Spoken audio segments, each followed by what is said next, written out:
थोड़ा ब्रह्म मुहूर्त में उठना चाहिए। देखो, यदि जीवन को सार्थक करना है तो जिसके शैया में लेटे हुए सूर्य भगवान का उदय हो जाता है, उसकी आयु, बुद्धि, श्री, तेज, बहुत सी बातें नष्ट हो जाती हैं। अगर आपको जीवन में चाहे लौकिक उन्नति प्राप्त करनी हो या पारलौकिक, प्रातःकालीन कम से कम सूर्य उदय होने के 2 घड़ी पहले, 24 दूनी 48 मिनट, अभी सूर्य उदय होने में 48 मिनट हैं, आपने सैया छोड़ दिया, इसके आगे सूर्य उदय होने के 48 मिनट पहले आप सैया से हट जाएं। अगर आप रात्रि में जगे हैं तो सूर्य उदय होने के 48 मिनट बाद फिर आप सो जाएं। लेकिन वो जो बीच का समय प्रातःकालीन संध्या भुवन भास्कर भगवान पधार रहे हैं, वो आप सो रहे हो, तो आपकी आयु, आपका वैभव, आपकी बुद्धि, ये सब नष्ट होने लगती है, पता नहीं चलता। लोग देखो कहाँ तेजवान चेहरे दिखाई दे रहे हैं। खूब तो सब खा पी रहे हो, खाने पीने क्या तेज एक अलग होता है, भागवती तेज अलग होता है। ब्रह्म मुहूर्त में उठे, प्रभु का स्मरण किया, जो 2-4 नाम ही सही, अपने बड़े बुजुर्गों को, गुरुजनों को भावना से प्रणाम किया। पहली बात, शरीर स्वस्थ रखने के लिए गर्म जल किया, हल्का, आधा लीटर से 1 लीटर तक जल पिया, भगवत भाव अर्पित करके वज्रासन में बैठकर। आप लोग दिनचर्या को नहीं करते हैं तो आप ब्रह्मचर्य को पचा नहीं सकते। ध्यान रखना, ब्रह्मचर्य कोई छोटी मोटी शक्ति नहीं है, उसको पचाने के लिए आपकी दिनचर्या दिव्य होनी चाहिए। फिर इसके बाद आप 5 मिनट 10 मिनट टहलिए, फिर सो जाइए। फिर जो शौचाचार की पवित्रता बताई गई उसके अनुसार आप स्नान आदि करके, पवित्र वस्त्र धारण करके, जैसे कोई महान व्यक्ति आ रहा है तो हम उसके आदर के लिए खड़े हो जाते हैं, ऐसे भुवन भास्कर पधार रहे, हाथ जोड़कर प्रणाम किया, अर्घदान किया, गुरु मंत्र जपा आदि आदि। अब पड़े हो आप कि हम तो 2-3 बजे तक जगे हैं, ऐसा अगर आप भजन में जगे हैं तो भी सूर्य उदय के समय आप उठ जाइए। आपके गुरु आवे तो क्या आप सोते रहेंगे क्या? जो जगत गुरु हैं भुवन भास्कर, परम ज्ञान स्वरूप हैं, गायत्री छंद रूपी घोड़े हैं इनके रथ के, स्वयं भगवान अरुण देव सारथी हैं, और भगवान पीछे वर्णन के, मैं ही सूर्य रूप से जगत को प्रकाशित करता हूँ और ताप के द्वारा जल को सोख कर मैं ही वर्षा कराता हूँ। भगवान का आदर। जो सूर्योदय तक सोते हैं उनकी बुद्धि में भागवतिक बातें, अध्यात्म बातें आ जाएं, मेरी समझ में नहीं आता। अगर आप थोड़ा भी शरीर स्वस्थ रखना चाहते हैं तो जैसे नियम से भजन वैसे व्यायाम आवश्यक है। सबसे प्रार्थना है, ये दवाइयों के बल पर जीना बंद करो। शरीर में जितनी आवश्यकता जल की है, अगर उतना नहीं जाएगा तो आपकी एसिड बनेगी, फुंसियां निकलेंगी, कब्ज बनेगा, कई परेशानी। हम साधकों को कहते हैं, कभी कभी जैसे पूछते हैं कितना जल पिया, वो अभी तो पिया नहीं। अच्छा, ये शरीर है, ये एक गाड़ी है, कोई सच्चिदानंद नहीं है। उचित आहार, उचित जल, व्यायाम के लिए कुछ समय नहीं, और 10 दिन बीमार पड़ोगे फिर। देखो, आप कहते हैं समय नहीं, हमने अपने बीमार स्थिति की दिनचर्या को बताया। सीतधाम की 2 बजे उठना, जो आपको बोल रहे हैं ऐसे ही दिनचर्या करते, और 45 मिनट व्यायाम। इसके बाद तुरंत प्रणाम करके वृंदावन की परिक्रमा, फिर आके श्री जी की मंगला, फिर आके 9 बजे तक गुरुदेव भगवान की सेवा में, फिर वहां से आके श्री जी का श्रृंगार, फिर भिक्षावृत्ति आदि 12-1-2 बजे तक। कोई चाय, कोई पानी, कोई ऐसा कुछ नहीं कि बाल भोग, कुछ नहीं, आई नहीं। जिंदगी में 100 ग्राम दूध नहीं खरीदा कि भाई हमारा दूध बन, कभी नहीं ऐसा। और कभी ऐसा महसूस नहीं हुआ कि मैं बहुत कमजोर हूँ। ब्रह्मचर्य को बचाने के लिए बहुत शरीर को क्रियाशील होने की आवश्यकता है, या तो प्राणायामों के द्वारा, आसनों के द्वारा। अब ना आसन है, ना प्राणायाम है, ना व्यायाम है, और फिर क्या, कैसे भावना आपकी भगवत भावना बनेगी? तो एक प्रमाद स्थिति, एक छिन्न भिन्न खिन्न स्वभाव नहीं, बात नहीं। अध्यात्म का साधक जो होता है, नवीन खिला हुआ कमल जैसा, मुख प्रसन्न तन तेज विराजा, रामचंद्र कर का। कोई असाध्य रोग, कोई बहुत, वो बात अलग है। नहीं तो ऐसा वो जैसे कमल खिला होता है ऐसे खिला रहता है। क्यों? हर समय चिंतन सही, आचरण सही, सब कुछ सही। जो भगवत भावना विहीन जीवन है वो मुर्दा जीवन है। जिन हरि भगत हृदय नहीं आनी, जीवित सब समान देता। वो जान नहीं रहे, मुर्दे जैसा जीवन, क्या जीवन का भाग। वही गंदे भोगों को भोगना, उसी का चिंतन करना, और भोग भोगने वाले शरीर को स्वस्थ रखने के लिए विषय सामग्री इकट्ठी करना, इसके बाद मर जाना। बोलो इसके अलावा क्या है? ये बनाया, वो बनाया, वो बनाया, जरा सा हिला, पूरा का प्रांत नष्ट हो गया। क्या है इसमें? शाश्वत क्या है? हमें तसल्ली होती है, हमने एक मकान बना लिया, तसल्ली होती, 4 लड़के हो गए और काल का तमाचा लगा, पूरा का पूरा सब। क्या तसल्ली? हृदय को तसल्ली तब दो जब नाम से राधा राधा। दिनचर्या ही नहीं बन पा रही है आज के नए समाज की, दिनचर्या ही नहीं बन पा रही, भगवत भावना ही नहीं है। देखो, अगर परिवार में रह करके आप भगवत भावना नहीं करते तो सब परिवार में रहकर आसक्त हैं और सब दुर्गति को प्राप्त होते हैं। जब तक भगवत भावना नहीं है तब तक सब अविधि पूर्वक है। मान लीजिए सब अविधि, विधि भगवत भावना है। कुछ भी, किसी से भी, कोई भी, बस भगवत भाव, वही आनंद का अनुभव हो जाएगा। अतः उनके द्वारा किया गया देवताओं का पूजन मूल में मैं ही हूं, मेरा ही है, पर वो अविधि पूर्वक है। अविधि पूर्वक का तात्पर्य है कि वो ये नहीं जानते कि इस रूप में सर्व सामर्थ्यशाली भगवान ही विराजमान है। कभी कभी मंत्रों का ज्ञान नहीं होता, पूजन की सामग्री शुद्ध नहीं होती, भाव शुद्ध नहीं होता, इसलिए उनका पूजा सेवा आगे चल करके फल प्रदान नहीं कर पाता। प्रभु कह रहे हैं, मेरे में रिझाने के लिए किसी पूजा सामग्री की या किसी धन संपत्ति की आवश्यकता नहीं। पिता को बस इतना ही चाहिए कि वो अपनापन करके दौड़ के उनकी गोद में बैठ जाए, बस अपनापन प्रभु को चाहिए। माया के भूल भुलैया से वापस लौटिए और एक बात केवल बैठ जाए अगर हृदय में कि मेरे प्रभु, अब मैं थक गया हूं, यहां कोई मुझे सहारा देने वाला नहीं, अपना नहीं, नाथ मुझे अपना बना लो। ये बहुत बड़ी बात है हृदय की। किसी के बहुत भाग्यशाली होगा उसके हृदय में बात आए, प्रभु उसकी रुचि का विषय बन जाते हैं। प्रभु जहां वो ऐसा भावना करता है और उसकी रुचि हो जाती है प्रभु में। जैसे हमारी विषयों में रुचि, ऐसे प्रभु में रुचि हो जाती है। अब वो जो भी करता है सब पूजा हो जाती है। ये राह से जल्दी सबको समझ में नहीं आता। ध्यान दीजिए, भगवत भावना विहीन आप जो भी कर रहे हैं वो सब अविधि पूर्वक है, भगवान कह रहे हैं। अगर भगवत भावना युक्त है तो जो भी कर रहे हैं सब विधि पूर्वक। कर्माबाई जी ने, एक विधि विधान जानने वाले संत ने जब कहा कि आप तो बिना स्नान के बड़ा अपराध कैसे बना, तो अब वो प्रातः अपनी स्नान आदि दिनचर्या करने लगी तो विलंब हुआ। फिर खिचड़ी अमनिया की ठाकुर जी को, ठाकुर जी आए गोद में बैठ के, एक कवल ही पाए कि उधर पर्दा, भाग के ठाकुर जी गए। खिचड़ी लगी थी, पार्षदों ने कहा जय जय तो अभी भोग ही नहीं पधराया। फिर और बोले कर्मा भाई है ना, वो मुझे भोग लगाती है। और पता नहीं उस महात्मा ने क्या समझा दिया विधि विधान, जो भोरी भारी हमारी भक्त का, वो अब नहाने धोने में समय लगाने लगी, इसलिए आज विलंब। देखो तुम जाओ और उनसे कह दो हम विधि विधानों से फंसने वाले नहीं, विधि विधान हमें कोई फांस नहीं सकता है। एक प्रेम फांस है जिसमें मैं फंस जाता हूं बिना किसी बंधन के। अगर ये बंधते हैं उसका नाम है प्रेम डोरी। जय श्री भट्ट प्रेम रस बंधन, क्यों छूटे दृढ़ फंद, बसो मेरे नैनन में दो चंद।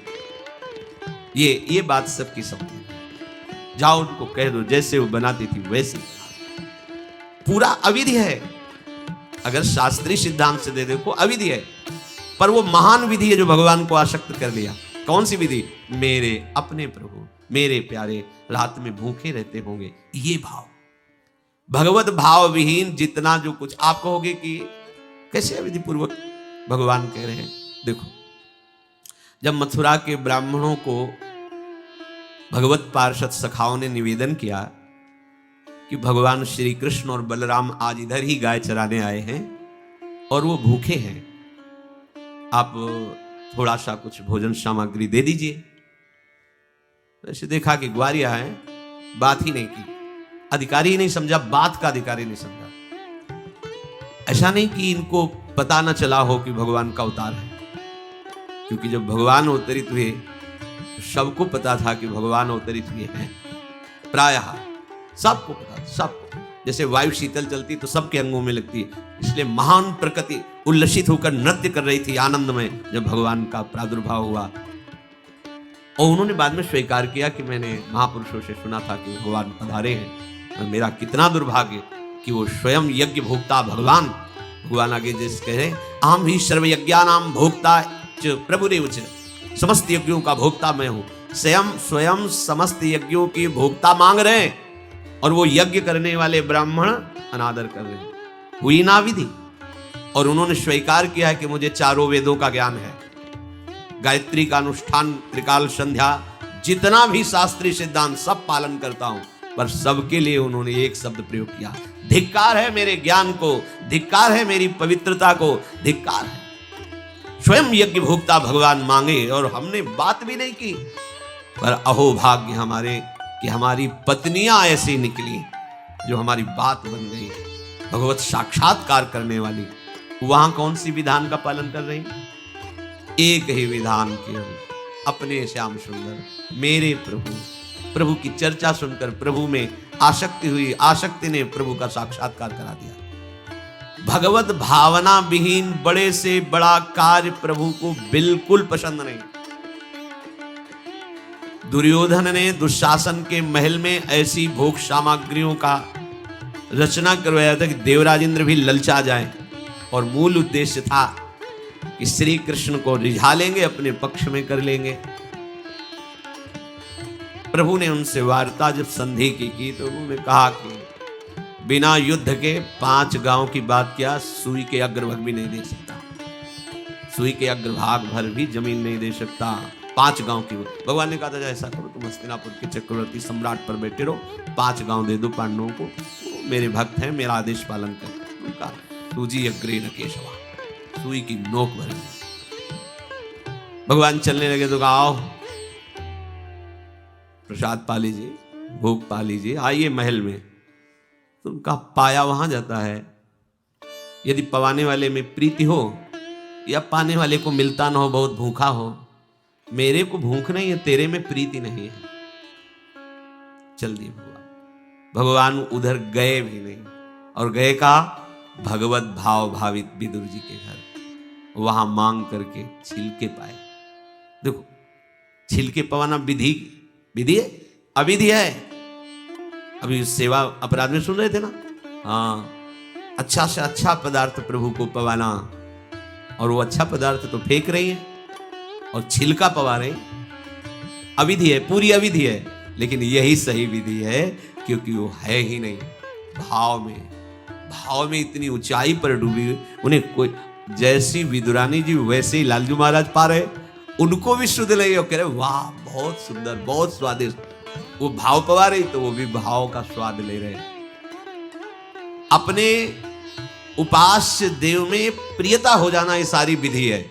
इसलिए अपने वृंदावन उपासी जन जो है, वृंदावन रसोपास्य, यहाँ मंत्रों के आदेश से सेवा पदार्थ समर्पित नहीं किया जाता। अमुक मंत्र पढ़ो फिर वो सेवा नहीं, यहाँ तो राधा राधा राधा। और जब जैसा भाव आया, या ऐसा नहीं कि ये ऐसे ऐसे ऐसे न, जब भाव आया अपने भाव में, भावोत्सवेन भजताम रस काम धेनु, भाव ये थोड़ा भक्ति का फलस्वरूप भाव होता है। जो प्रभु से विलग भाव करके उपासना की जाती है वो अविधि पूर्वक हो जाती है, और जो भगवत भाव करके की जाती है वो सब विधि मानी जाती है। जिसमें हमारे प्रभु को सुख मिले, ऐसी भावना करके जो भी किया जाए उससे भगवत प्राप्ति निश्चित है। क्योंकि श्री भगवान कह रहे हैं अहम ही सर्वयज्ञानां भोक्ता च प्रभुरेव च न तु माम अभिजानन्ति तत्वेनातश्च्यवन्ति ते। क्योंकि सब यज्ञों का भोक्ता मैं हूं, मैं सबका स्वामी हूं, परंतु ये जो मेरे से विमुख है ये ऐसा नहीं जानते, ये मुझे तत्व को नहीं जानते, इसलिए ये अन्य भावना किया करते हैं। जो मेरे को नहीं जानते हैं, मेरे भाव से नहीं है, वो कुछ भी करें उनका पतन ही होता है।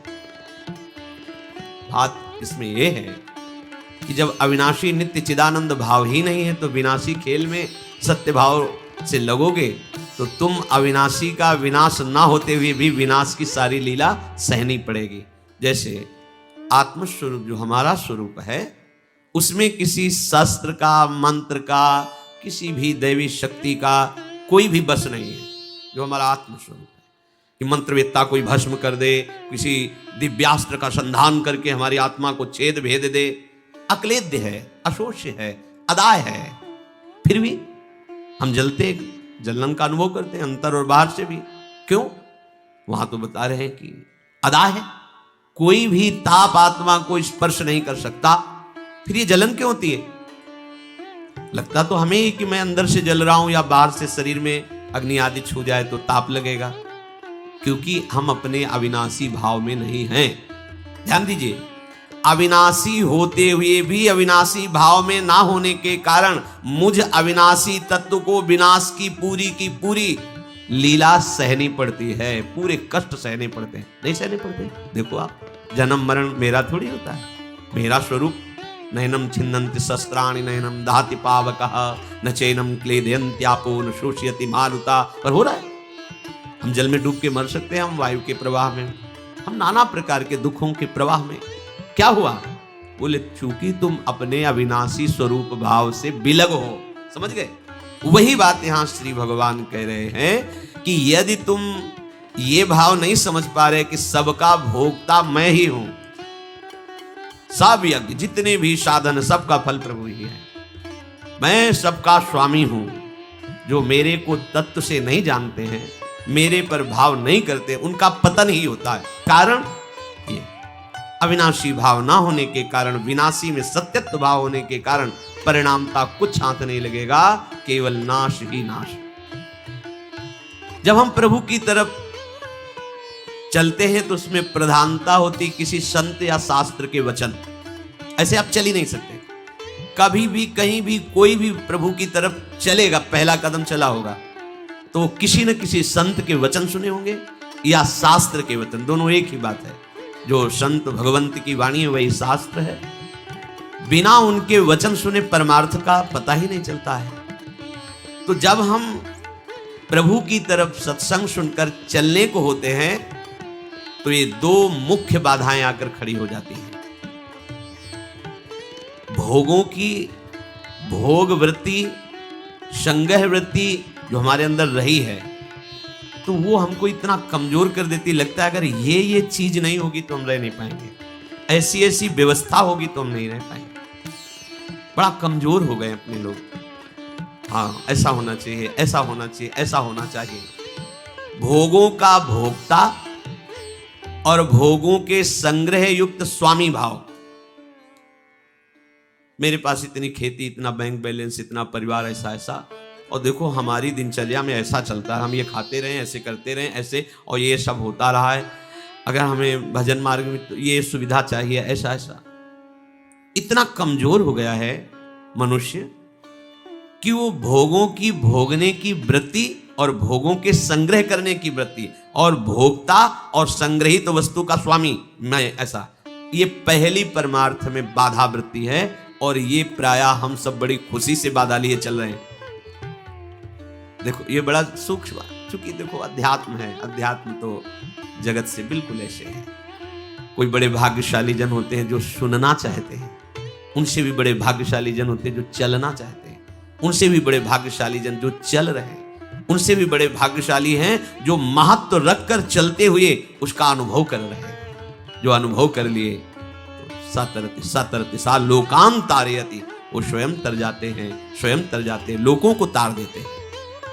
ये उल्टी बुद्धि लेकर जब परमार्थ में चला जाता है तो थोड़े ही समय में वो परमार्थ से विमुख हो जाता है। भोगों की भोगने की सुख बुद्धि और भोगों के संग्रह की और उसके स्वामित्व का भाव जहां अंदर वृत्ति लिए थे वहीं पहुंच गए। ऐसे पूरा जीवन करने पर भी परमार्थ पथ नहीं मिलता और कहने लगते कि हमें 50 वर्ष हो गए परमार्थ में चलते। ये बात समझ लेना, परमार्थ पथ एक कदम भी चलोगे तो तुम्हें इतना स्वस्थ और मजबूत बना देगा कि तुम्हें कोई परास्त नहीं। एक कदम, अरे 12 वर्ष में तो सिद्धि प्राप्त हो जाती है। किसी भी मंत्र को, किसी भी नियम को 12 वर्ष तक किया जाए तो सिद्ध हो जाता है, ऐसा संतों ने वर्णन किया है। पर हम ये कह रहे हैं कि 50 वर्ष भी आप लगा दीजिए अगर ये दो भाव आपके सुधरे नहीं तो कुछ समझ में नहीं आएगा आपको। आपको याद होगा हित धाम में एक समय शाम टाइम लगभग 75 वर्ष के विरक्त भेष के महात्मा ने एक प्रश्न किया था कि मैं किसी ऐसी आदत से परेशान हूं जो आज 75 वर्ष का हूं, फिर भी मुझे वो करना होता है। अब क्या करूं, अब तो मरने का समय आ रहा है। मुझे आश्चर्य नहीं सर्वाश्चर्य हुआ।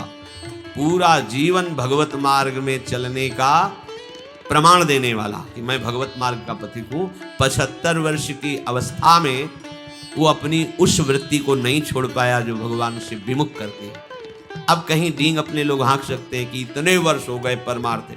शरीर का समय व्यतीत करना कोई परमार्थ का मार्ग तय कर लेना नहीं है। विवेक के द्वारा भोगों का त्याग करके निरंतर परमात्म चिंतन, ये परमार्थ का मार्ग है। आप चल के इस पे देखो कैसा अनुभव। लोग समय व्यतीत करते हैं भोग चिंतन, भोग स्वामित्व में, और वर्णन कर देते हैं कि इतने वर्ष हो गए हमको परमार्थ में चलते हुए। दम्भ कभी सत्य वस्तु का अनुभव नहीं कराता, नाटक कभी सच्चिदानंद रस का अनुभव नहीं कराता।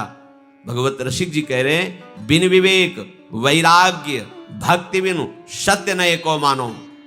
बिना विवेक और वैराग्य और प्रेम भक्ति के उसकी एक भी बात सत्य नहीं मानना है, कोई भी हो, कितनी भी अवस्था का हो। ऐसा जरूरी नहीं कि कोई कितनी भी अवस्था का वयोवृद्ध या कोई, उसकी बात हमें माननी ही है, सुननी है, ऐसा नहीं। भगवान सुखदेव जी 16 वर्ष की अवस्था के हैं, जे ही गंगा की रीति पर चरण पधराते हैं। परीक्षित जी अनशन व्रत लिए बैठे हुए, आमरण अनशन, बड़े बड़े महापुरुष बैठे हुए हैं। श्री सुखदेव जी के पिता पितामह आदि सब बैठे हुए हैं। जे ही देखा दिगंबर भेष, शरीर की शुद्धि नहीं, श्री कृष्ण प्रेम में मतवाले सब खड़े हो गए थे। सब 16 वर्ष की अवस्था के सुखदेव जी और 10-10 हजार वर्ष जिनकी केवल तपस्या साधनाएं, वो सब महापुरुष खड़े हो गए। क्यों? क्योंकि जन्म से ही भगवत अनुराग में दृढ़ महापुरुष, जन्म से ही माया रहित पुरुष, अंदर से ही वैराग्य युक्त। वैराग्य ज्ञान और भक्ति का आदर होता है, अवस्था का आदर नहीं होता। आप कितनी अवस्था के इसका महत्व नहीं होता। ओ चांगदेव ने 1400 वर्ष की अवस्था, ज्ञानदेव जी की शरण में वो शिष्य बने। ज्ञानदेव जी नवीन अवस्था के। जब तक आपके अंदर भोग में सुख बुद्धि, भोगों का संग्रह और उसके स्वामित्व का भाव, स्वामित्व का भाव बड़ा सूक्ष्म विषय है, चाहे गृहस्थ हो चाहे विरक्त हो। स्वामित्व का, अगर एक कमंडल में भी तुम्हारा स्वामित्व का भाव है, तो जैसे एक गृहस्थी के 100 बीघा में स्वामित्व का भाव, वैसे तुम्हारे कमंडल में भाव है। ये मेरा कमंडल प्रयोग के लिए प्रभु ने दिया, इस शरीर के प्रयोग के लिए, दिनचर्या में काम आएगा। मेरा शब्द केवल प्रभु के लिए है। मेरे प्रभु, मेरे तो गिरधर गोपाल, दूसरों न कोई वस्तु, ना कोई व्यक्ति, ना कोई भोग सामग्री, ना कोई पद प्रतिष्ठा, ना लोक लोकांतर, मेरे तो गिरधर गोपाल। क्या करें? देखो दिनचर्या बताई गई है जिससे वही तुम्हारी सिद्धि का हेतु है। भगवत अपनी कोई भी दुराग्रह वृत्ति रख के, आग्रह वृत्ति रख करके शरणागत ना हो, खाली हो जाओ। जो भी तुम्हारे अंदर है वो समर्पण के भाव में। अब जो ही कहें करें हम सोई, आयस लिए चले निज दासी, मन क्रम वचन त्रिशुद्ध सकल मत, हम श्री हित हरिवंश उपासी। मन से, वचन से, कर्म से, शरीर की चेष्टाओं से शुद्ध, अर्थात जो उपदेश मिला उसके अनुसार चलना, उसके विपरीत चलना अशुद्ध है, उनके अनुकूल चलना शुद्ध है, आदेश है। प्रातः उठे, सबसे पहले गुरुदेव भगवान को प्रणाम करके गुरु प्रदत्त नाम मंत्र का स्मरण करें। फिर वृंदावन भूमि को प्रणाम करें, चाहे जहां हो, क्योंकि हमारा प्रेम धर्म धाम में विराजमान प्रिया प्रीतम के चरणार बिंद का सेवा सुख है। सबसे पहले हम धाम को प्रणाम करते हैं, गुरुदेव की धाम को प्रणाम करते, फिर अपनी दिनचर्या में नाम स्मरण करते हुए लगते हैं। जब स्नान कर ले रज लगाते हैं, चरणामृत लेते हैं, तिलक रचना करते हैं, फिर दिनचर्या आगे की बढ़ती है। इतना शरीर सेवी मत बन जाओ कि हर समय खान पान का ही चिंतन केवल बना रहे, जिससे प्राणों का पोषण हो, शरीर स्वस्थ रहे। ऐसी दिनचर्या बनाओ, 2 बार, 1 बार, 3 बार, जितने में तुम्हारा प्राण पोषण होता है थोड़ा थोड़ा ले, पर भगवद अर्पित करके। सेवक जी महाराज करें, इसीलिए उनकी बुद्धि कच्ची रहती है। बिना स्नान किए खाना पीना या स्नान करके सीधे केवल भोजन अर्पित करने की बात ही नहीं मन में आई। बहुत ध्यान देने योग्य, ये कच्चाई दूर हो जाएगी। अनहाई अनर्पित जाए गटकत, अगर बिना प्रभु को अर्पित किए हुए पा रहे हो तो तुम कैसे वैष्णव हो, कैसे शरणागत हो। वही तुम्हारे को बंधन में बांध देगा, अर्थात तुम्हारी बुद्धि में वही स्फुरणा होगी जो मायाकृत भोगों में आकर्षण पैदा करके तुम्हारे हृदय में तृष्णा कामना की आग लगा देगी। अगर भगवद अर्पित प्रसाद है तो इन वासनाओं को नष्ट करता है। काहे को अपनी बुद्धि को भ्रष्ट करोगे। बिना भगवद अर्पित किए हुए जो भी पाया जाता है वो पाप पाया जाता है, ऐसा संतों ने कहा है, ऐसा भगवान ने भी गीता जी में कहा है। कितना समय लगता है, बहुत सहज बात है। आपको बहुत जल्दी है तो जो पदार्थ आपके हाथ में आया है पाने के लिए, आपके सामने है, एक क्षण शांत होइए, स्मरण कीजिए आराध्य देव का, भावना कीजिए कि हमारे हृदय में भी विराजमान है। और जय हो राधा वल्लभ लाल की जय हो, प्रभु पाइए और बस पा लिए, हो गया। बहुत जल्दी है तो आप कहीं ऐसी जगह जहां छवि नहीं विराजमान, ठाकुर पास नहीं, ये उपाय कीजिए। अगर घर में है, बहुत जल्दी है तो आप दृष्टि भोग लगा दीजिए। सामने गए, थाल दिखाई, 2-4 नाम लिए, प्रणाम किया, समय है विराजमान करके एक पद गाया, भावना कर रहे प्रभु पा रहे, फिर आचमन कराया। आपका जीवन भगवत समर्पित जीवन, शरणागत जीवन। फिर आप मनमानी आचरण कैसे? एक बूंद पानी भी अमनिया नहीं होना चाहिए अपनी जिह्वा में, प्रसादी ही पाना चाहिए। जल भी पाना है तो पहले लिया, राधा वल्लभ लाल की जय, अर्पित किया, फिर पिया। आस करें विषयीन के आगे, जो देखे में जोरत हाथ लटक कर। विषयी पुरुषों के आगे हाथ जोड़ते हुए, हाथ लटकाते हुए देखने को मिला। सेवक जी महाराज कह रहे, महालक्ष्मी जिनके चरणों को निरंतर सहलाती रहती हैं, चरण चापती रहती हैं, और भगवान अपने चिंतन में निमग्न रहते हैं, उधर दृष्टिपात भी नहीं करते, ऐसे प्रभु के दास कहलाकर आप अन्य विषयी पुरुषों के आगे हाथ फैलाएं। भक्त कभी ऐसा नहीं कर सकता, चाहे वो गृहस्थ हो चाहे विरक्त हो, वो भगवद आश्रित है। अगर ऐसा है तो भगवद आश्रय नहीं है, ऐसा नहीं है। जिसके हृदय में नाम चल रहा होता है वो परम धनी है। भुगतें देहि न जाचहि, पोषण भरन न चिंत कराएं। जो शरणागत जन है, जो भगवत प्रसाद से मिला, यथा लाभ संतोष सदा, काहू सो कछु न चाहोगो, आनंद लेते हैं, उसी में संतोष करते हैं। अगर जरूरत पड़ी तो उसमें से भी दूसरे को दे देते हैं, पर न जाचहि। ऐसे करना भक्तों का स्वभाव नहीं होता। ऐसे करने का मतलब है स्वामी को पहचाना नहीं।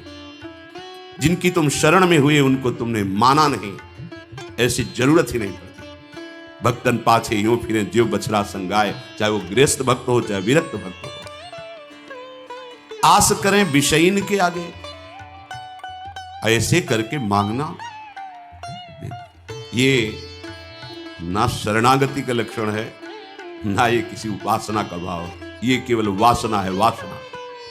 ऐसे जिस स्वामी ने पलक झपकते अनंत ब्रह्मांडों की रचना कर दी, किसी के सहयोग की जरूरत नहीं पड़ी, उन स्वामी का सेवक हो।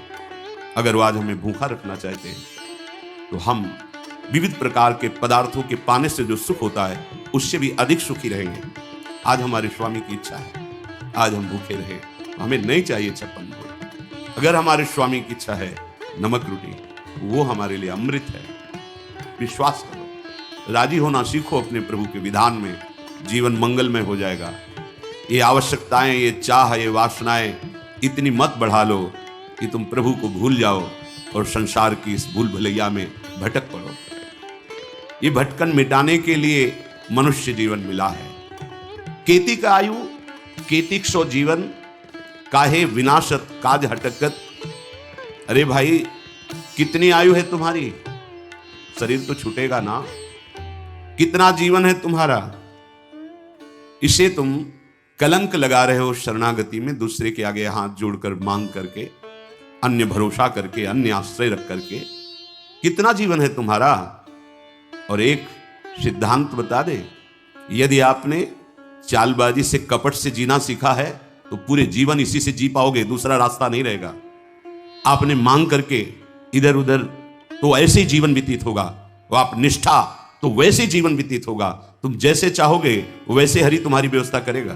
तुम्हारे मन में आया है कि बिना छल कपट झूठ चोरी के धन आदि नहीं आता, सुख सुविधाएं नहीं आती, तो नहीं आएंगी, तुम्हें वही करना पड़ेगा। तुम्हारी सोच है। अगर भरोसे पे हो गए जैसे हरि, तो आप दुख सुख के प्रभाव से रहित होकर आएंगे, दुख सुख उसके प्रभाव से रहित होकर परमानंद में निमग्न हो जाएंगे।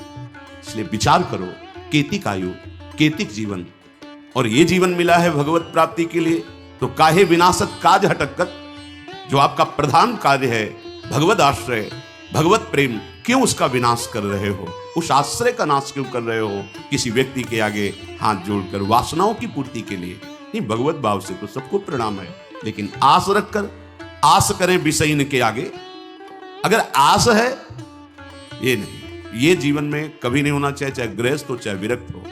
भगवत आश्रय बिल्कुल, ये कच्चाई अगर नहीं छोड़ोगे तो आपको भगवदानंद का अनुभव नहीं होगा, और लगेगा कि कहते भी कि 20 साल से मंत्र जप रहे, 20 साल से शरणागत है, चलनी में गैया दू है और दोष दैव को दे। बोले बहुत चारा लगाते हैं, बड़े बड़े धन भी हैं, खूब दूध है उसमें, पर पीने को एक बूंद नहीं मिलता, और हम दूहते भी हैं। तो किसमें दूह रहे हो? बोले चलनी में गैया दू है, दैव दो, मेरे भाग्य में दूध नहीं बदा है, क्योंकि चलनी में गैया दू है, दोष दैव को दे, हरिगुरु कहो न माने। ये तुम्हारी कच्चाई तुम्हें परमानंद से विमुख कर देगी। साधन करते हुए भी ये असाधन वृत्तियां भगवदानंद का अनुभव नहीं होने देती। हाँ, यदि हमें कोई भी शरीर निर्वाह की आवश्यकता है, कोई भी हमारी कर्तव्य पूर्णता की आवश्यकता है, तो हम अपने प्रभु से प्रार्थना करते हैं कि आप देख लेना, आपको जैसा लगे आप संभाल लेना, इस कर्तव्य कार्य के लिए ऐसी व्यवस्था चाहिए, नहीं है आप देख लो। हमारे जो भी हैं, हमारे आराध्य देव हैं, जैसे गोस्वामी जी के, बने तो रघुबर ते बने, बिगड़े तो भरपूर, तुलसी औरन ते बने, ताबन बे पिधुर। हमें लगता है सबको याद होगा ये बात, सैकड़ों बार सुना तो याद होगा।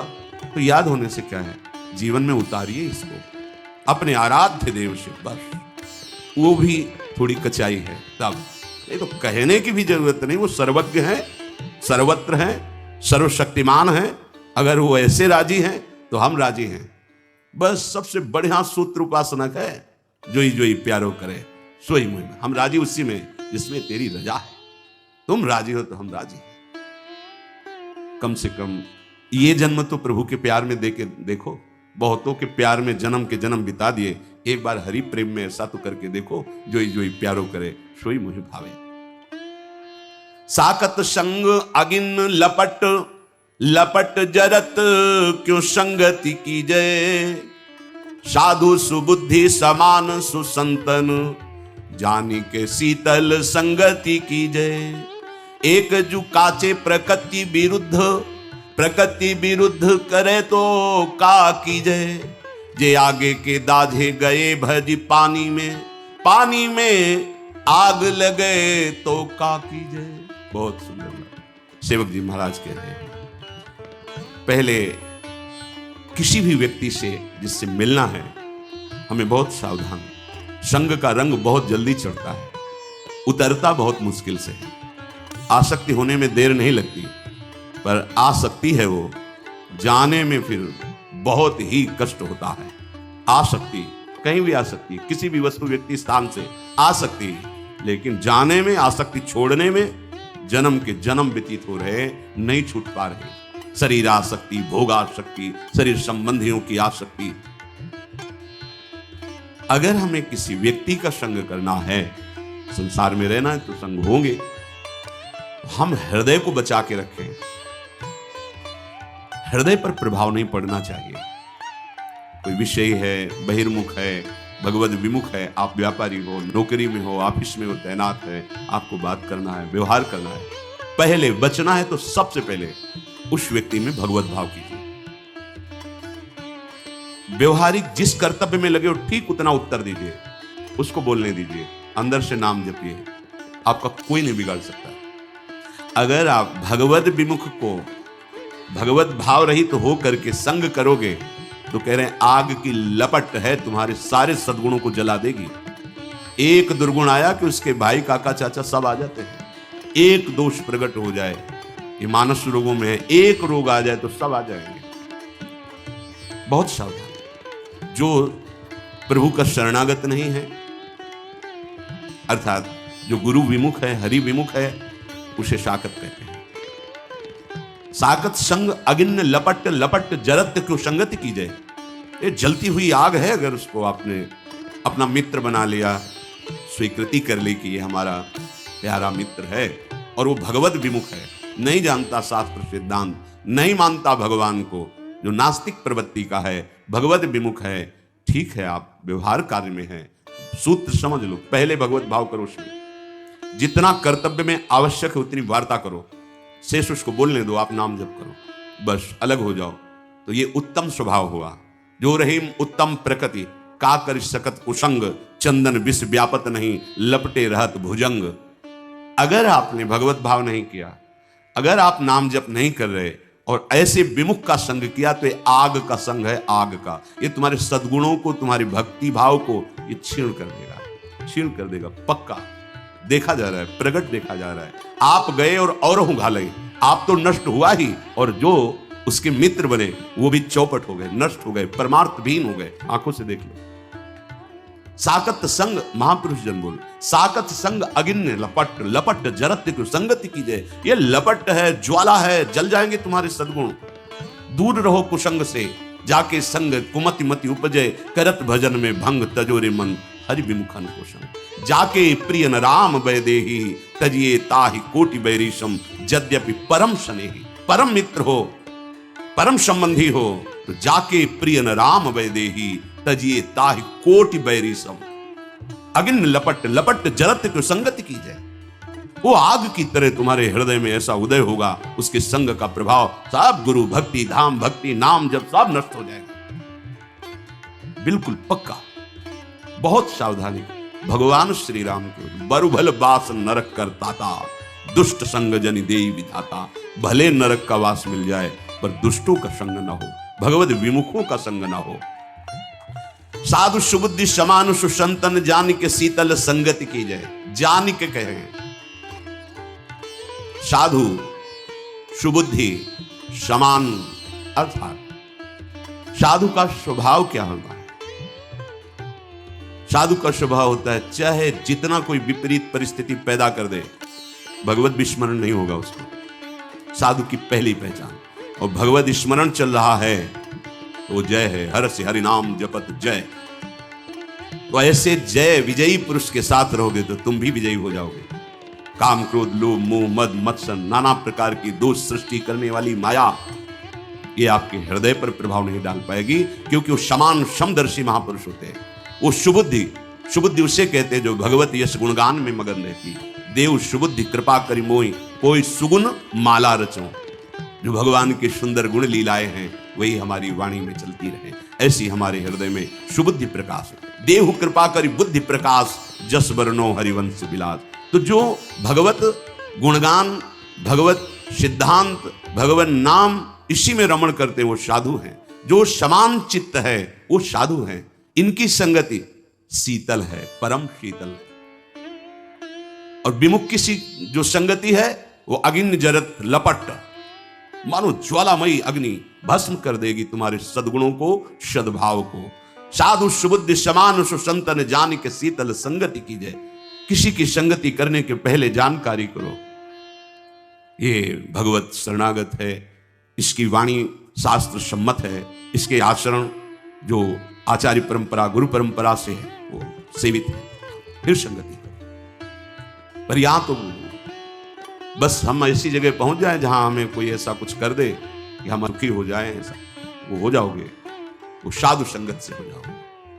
जब नाम जप करोगे, अंतःकरण पवित्र होगा तो अपने अविनाशी स्वरूप को आप जान जाओगे, अजर अमर हो जाओगे, आप परम सुखी हो जाओगे, क्योंकि परम सुख सिंधु भगवान हृदय में ही बैठे हैं।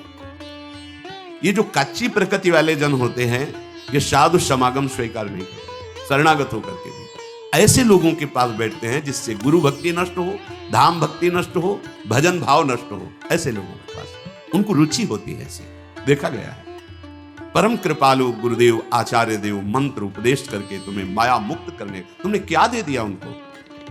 पर एक कच्ची बुद्धि वाले, दुष्ट प्रवृत्ति वाले जन कृपा से हो तो गए शरणागत, खलो करें भली पाई सुसंगु, मिटे न मलिन स्वभाव अभंगु। उनको अच्छे जन वही लगते हैं जो इष्ट निंदा करें, गुरु निंदा करें, दोष दर्शन बताकर भजन प्रवृत्ति से हटा दें, वही उनके मित्र होते हैं। एक जो काचे प्रकृति विरुद्ध करे तो क्या कीजिए? एक तो स्वभाव में ही कच्चाई थी, जो भागवतिक मार्ग का स्वभाव चाहिए उसके विरुद्ध उनकी आदतें हैं, विरुद्ध आचरण है। बड़ी कृपा हुई हरिजू की कि उनको शरणागति मिली, भगवत मार्ग मिला।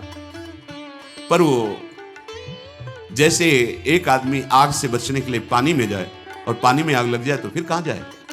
एक जो काचे प्रकृति विरुद्ध करे तो का कीजिए? जे आगे के दाझे गए भज पानी में आग लगे तो का कीजिए? वैसे ही त्रिगुणात्मिका माया का रचा हुआ स्वभाव ऐसा है जो भगवत विमुख कर रहा है। भगवान की कृपा हुई, हरिजू की कृपा हुई, सत्संग मिला, सदगुरु की प्राप्ति हुई, पर यह विपरीत स्वभाव वहां भी उनकी बात ना मानना, उनके विरुद्ध आचरण करना, उनको नीचा दिखाने की चेष्टा करना, जो तुम्हें ऊंचा उठाकर परम पद प्रदान करने के लिए उनकी अवहेलना करना। नहीं, अभय होए जो तुम्हें डराई। जो गुरुजनों से डरते हैं तो काल भी उनको डरा नहीं सकता, और जो गुरुजनों को आंख दिखाते हैं भगवान जाने उनकी क्या दुर्दशा होगी।